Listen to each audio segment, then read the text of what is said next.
Identitas mayat pria yang ditemukan terbungkus karpet di dasar jurang tepi jalan alternatif Mojokerto Batu akhirnya terungkap. Sementara itu di Yogyakarta, mayat perempuan yang ditemukan di Pantai Ngerawe, identitasnya juga terungkap, korban yang tengah hamil tewas dibunuh kekasihnya. Identitas sesosok mayat pria yang ditemukan terbungkus karpet di dasar jurang tepi jalan alternatif Mojokerto Batu Selasa siang akhirnya terungkap. Korban adalah Ahmad Hasan Muntolib, 27 tahun, warga desa Belahan Tengan, Kecamatan Mojosari, Kabupaten Mojokerto. Korban kesehariannya bekerja di sebuah toko korden di Jalan Raya Mojosari, Kabupaten Mojokerto.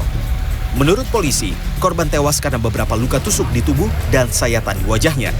Sementara kerabat korban menuturkan, korban Ahmad dikenal pendiam dan jarang pulang ke rumah. Kalau keluar rumah dia itu posisi dibutuhkan juragan ke Solo, daerah Karanganyar. Entah berapa bulan sekali, ya gitu Pak, terus pulang-pulangnya, ya situ jam berapa jam terus kembali ke toko gitu ya. Di Yogyakarta, kasus penemuan mayat perempuan di Pantai Ngerawe, Gunung Kidul pada 15 November lalu berhasil diungkap polisi.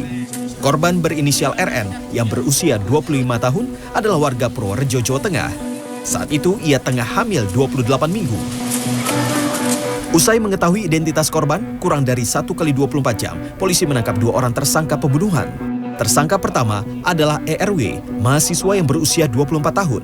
Ia dibantu AA, seorang buruh berusia 37 tahun. Tersangka ERW diketahui telah menghamili korban.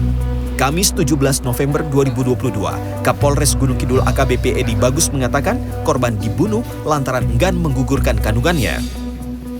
Seperti apa pengakuannya dari itu? Dia membunuh, dia membackup dengan cara membackup.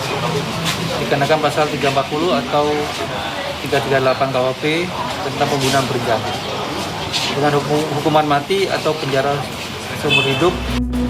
Dari hasil pemeriksaan polisi, terungkap tersangka membunuh korban dengan cara berpura-pura melakukan ritual di pantai. Korban selanjutnya dibunuh, lalu mayatnya dibuang dari tebing dibantu oleh tersangka lain berinisial AA. Tim Liputan CNN Indonesia. Kita ke informasi dari sejumlah daerah di tanah air. 1 unit truk kontainer bermuatan minyak goreng kemasan terguling di ruas Jalan Tol Merak, Serang, Banten Selasa sore. Melihat banyaknya minyak goreng kemasan yang tumpah, warga di sekitar justru berebut untuk dibawa pulang. Truk yang terguling di bahu Jalan Tol Jakarta Merak kilometer 82 ini langsung dikerubungi warga sekitar. Mereka mengambil muatan minyak goreng yang tumpah dan berceceran. Sejumlah warga yang mengambil minyak goreng semakin banyak meski ada petugas tol dan kepolisian di lokasi kecelakaan. Menurut sopir truk, dirinya terpaksa banting setir ke arah kiri menghindari warga yang mendadak menyeberang jalan tol. Truk kemudian hilang kendali hingga terguling dan menabrak pohon. Warga eks Kampung Bayam yang tergusur pembangunan Jakarta International Stadium Tanjung Priok, Jakarta Utara mendatangi lokasi proyek rusun. Mereka menagih janji lantaran sudah 2 tahun kehilangan tempat tinggal mereka. Dengan duduk beralaskan terpal, puluhan warga eks Kampung Bayam bertahan di depan pintu gerbang Kampung Susun Bayam pada Selasa sore. Masa menanti kejelasan dari pihak Jakpro dan Pemprov DKI Jakarta karena belum bisa menempati unit di Kampung Susun Bayam.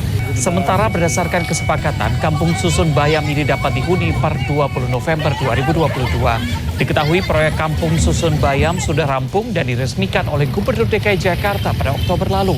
Sementara pihak Jakpro belum memberikan tanggapan saat dihubungi oleh CNN Indonesia. Ki Joko Bodo tutup usia pada Selasa pagi di kediamannya di Jalan Delima, Lubang Buaya, Jakarta Timur. Pria yang bernama asli Agung Yulianto ini meninggal dunia akibat sakit yang sudah lama dideritanya, yaitu darah tinggi. Agung Yulianto atau Ki Joko Bodo yang mengidap penyakit darah tinggi meninggal dunia pada usia 59 tahun. Di kediamannya di Lubang Buaya, Jakarta Timur Selasa pagi. Mantan paranormal yang terkenal pada era 90-an ini dimakamkan di TPU Kober Lubang Buaya menggunakan tata cara Islam. Suasana duka terlihat saat prosesi pemakaman Ki Joko Bodo yang meninggalkan 4 orang anak.